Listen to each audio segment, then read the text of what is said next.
I craved peace, a sanctuary away from the chaos of daily life. I needed it to finish my book, a work that had consumed my every waking moment. My research is important to me, a culmination of years of dedication and hard work. I desire a secluded place where I can focus on my writing, free from distractions. Arif packed his bag with determination. He had his scrolls, quills and ink, the tools of his trade. He set off into the countryside, searching for the perfect spot to immerse himself in his work. Days later, Arif found a valley, a hidden gem amidst the mountains. It was lush and green, with a stream flowing through it. Birds sang sweetly, creating a symphony of nature. This was it. This was the perfect place, a haven for his thoughts and creativity.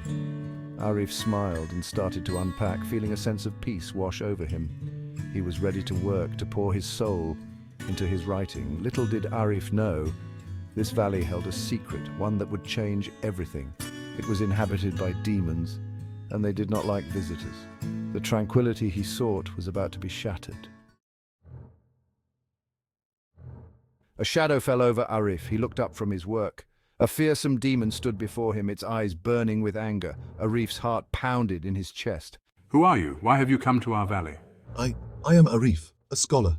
I seek only a quiet place to write. The demon laughed, a terrible sound.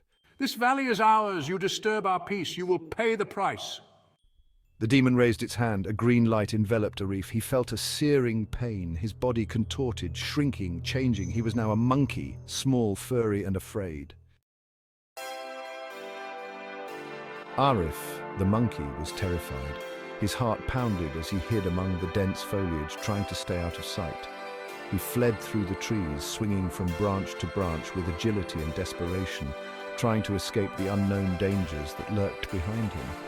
He ate berries and leaves to sustain himself, though his mind was far from the simple act of eating. His life as a scholar, filled with books and knowledge, felt like a distant dream, almost another lifetime ago.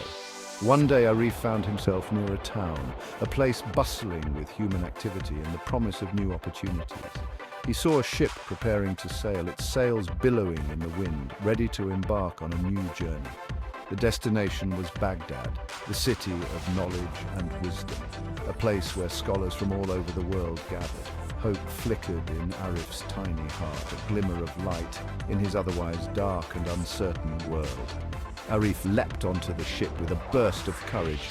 The sailors screamed in surprise, not expecting a monkey to join their voyage. Sailors shouted, "A monkey! Throw it overboard!" Their voices filled with panic and confusion. But the captain, a kind and wise man, intervened, stopping the sailors from harming Arif. "No, let it be. It means us no harm," he said, his voice calm and reassuring. Arif was grateful beyond words. He looked at the captain with eyes full of gratitude. He huddled in a corner of the ship, watching the waves crash against the hull, feeling a mix of fear and hope. He clung to the hope that Baghdad might hold the answer to his curse, a place where he could find solace and perhaps a way to return to his former life. News reached Baghdad ahead of the ship. The king's advisor had died. The king sought a replacement. He devised a test. Applicants were to write a message for him. It had to be wise and insightful. The news spread through the city. It reached my ears. I remembered the monkey. He told Arif about the king's challenge. Arif's heart leaped. This was his chance. He grabbed a piece of parchment and a quill. With surprising dexterity, he began to write. I was astonished. I took the message to the palace. The guards laughed. A monkey's message, but their duty was clear. They delivered it to the king. I was summoned.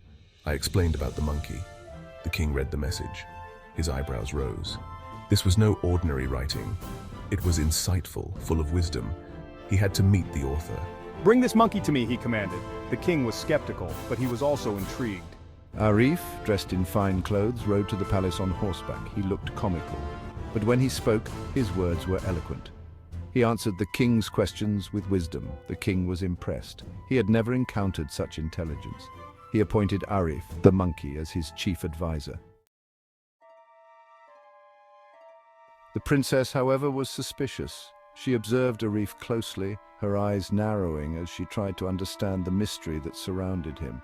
She sensed something different about him, something that set him apart from the others in the court. One day she saw him reading a book in the garden, completely engrossed in its pages. He held it with his feet. That's when she knew something was truly unusual. No ordinary monkey could do such a thing.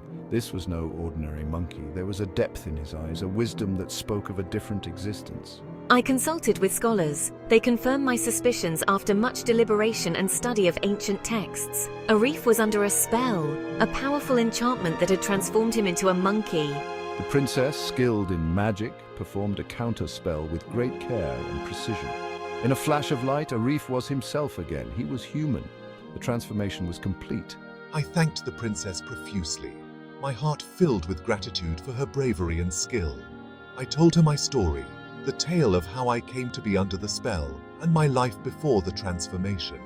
The king, though surprised by the revelation, was not angry. He listened intently. He had grown to respect Arif's wisdom, which had been evident even in his monkey form. He allowed him to continue as his advisor, valuing his insights and knowledge. Arif served the king wisely for many years. His counsel sought in matters of great importance. The people learned to look beyond his former appearance, seeing the true wisdom he possessed. They respected him for his knowledge and judgment, which had guided them through many challenges. The story of Arif, the scholar-turned-monkey, became a legend, told and retold through generations. It taught everyone that true wisdom transcends form, reminding them that appearances can be deceiving.